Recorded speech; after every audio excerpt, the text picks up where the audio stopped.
Wailers as a group, strong.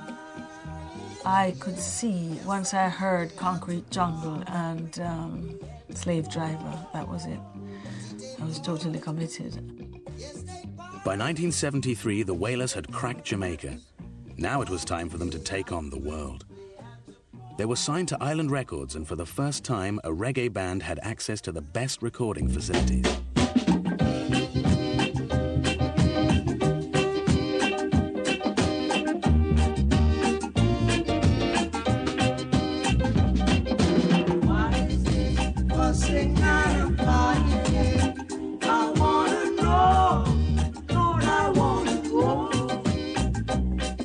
We took him all around the Caribbean, and I photographed him all the time. We developed a very close relationship where we started to write together. Bob was very beautiful to look at, to photograph. He was just what the white world wanted. They would not accept Peter Tosh, who was very, very bright also, because he was too black. They never let Jimmy Cliff through because he was too black. But Bob, as the person leading the group, could go through and pull all the others through, and he could be the voice for them. Bob really wanted to get his voice out, to really stand as an example for liberation. Hey, happy people, this here is something new.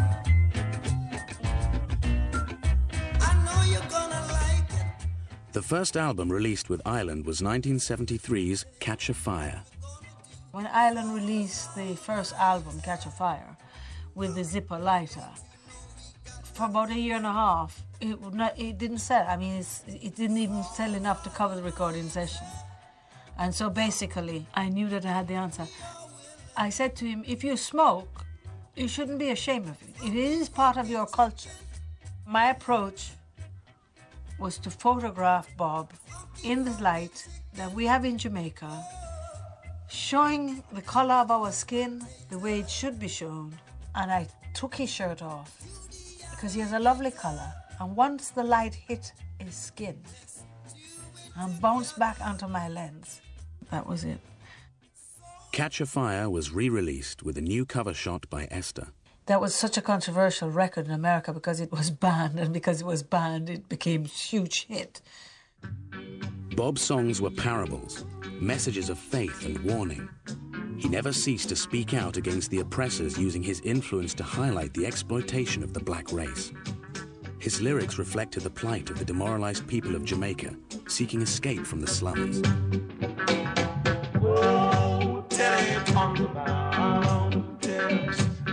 The way Jamaica is, you have one television station at those days, yeah? And most people listen to the radio, or you buy the paper. Some people couldn't afford the paper. So a lot of people can get the message when they want to hear through the music. If you go to Jamaica and you look around, you can see what Bob talking about. You see, you don't have to guess. It's not like a dream. It's not, you know, some people write and they write like fairy tales. You have to check the Bob was a poet also, you know. At times he called me a slave driver because I was always pushing him to write. And he said, come on, let's write a song. And so basically I encouraged him to take his guitar with us everywhere we go. And so we would go around the island, so he'd bring his guitar and he'd do the reggae rhythm and the song would be born.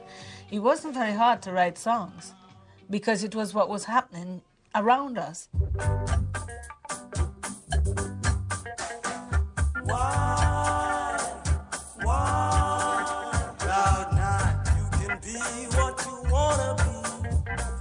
The songs Bob sang, they were, logic and common sense.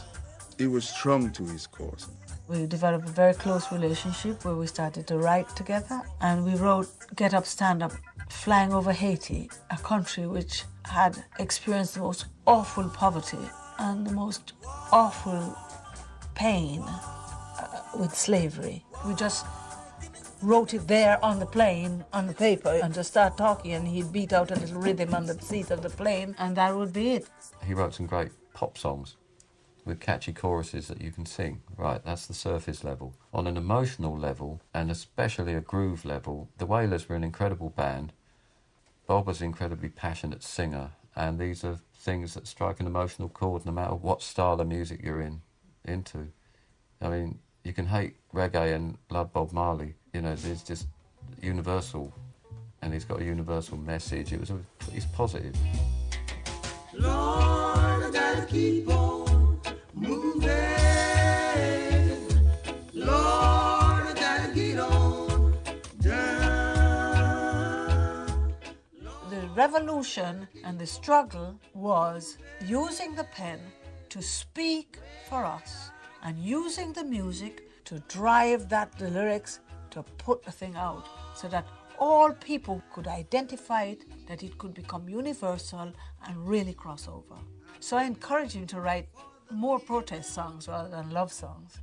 Bob managed to have like these different personalities. I mean, the same album, he could be doing a song about war, a really brutal, graphic, realistic song, and then he'll be singing Waiting in Vain or Is This Love? You know, he just was able to translate whatever was going on in his head. It just came out, and it was always sounding like Bob, and he never sold out, got soppy or soft or anything like that. It was all part of him. Just he wasn't ever going to be just a relentless militant.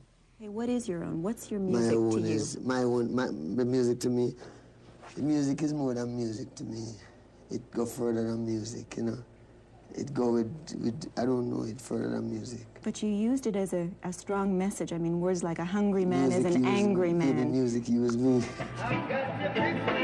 Whatever it is, there's no doubt Bob Marley knows how to use his music. 12,000 people, more than half of them white, came to hear him perform.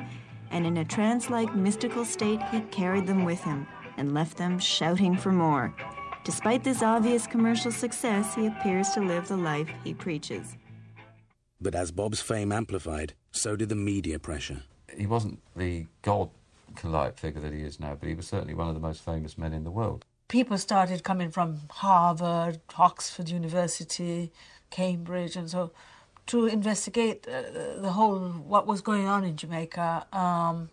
I coach them. I just say to Bob, no, you just have to be yourself, be strong, speak with your own dialect, the way you speak. Don't try to, articulate for them the way they want to do it. All the reporters had to come through me, and Bob Rose was then free to be himself, to speak in his own way, to articulate the way he articulates, and for Jamaicans not to be ashamed of their accent.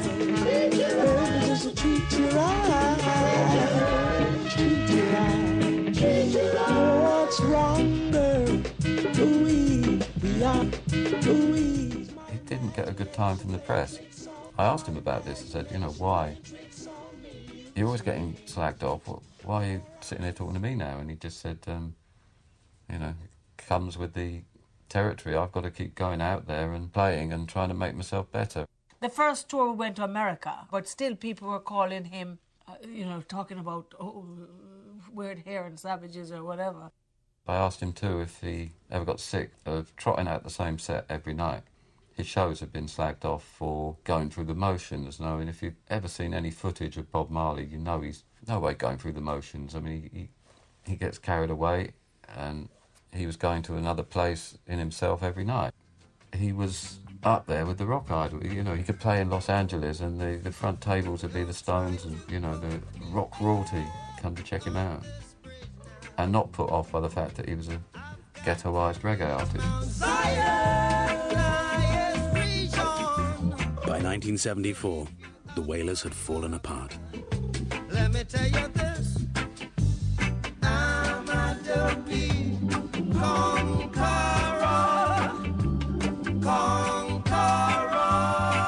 I think the Wailers split up because Bob was getting all the attention. That's Tosh. I mean, Tosh wanted to be Bob. He was very, very upset because he didn't want to be a front man. He didn't want a front. He just wanted to just help to do the work and get the message out. So I encouraged him to just reform, and so he went back and he got himself a manager, and the manager renegotiated a new contract, and then they became Bob Marley and the Wailers. So the Wailers could be anyone after that, but basically with Family Man and Carly driving the rhythm section. Although they broke up, and it was a very sad time because Peter and Bob were like John Lennon and Paul McCartney together. However, Bob Marley's star was on the rise. Now that he had become an international celebrity, politicians sought to use him as a pawn in their power games. Jamaica's rival parties were both keen to conscript him because he had street credibility. He was not just a Jamaican singer, he was an international singer, because the message that he carried was the message of third world people all over the world. In doing so, of course, he helped to put Jamaican music on the map internationally. He's also very significant, I think, because he's one of those rare figures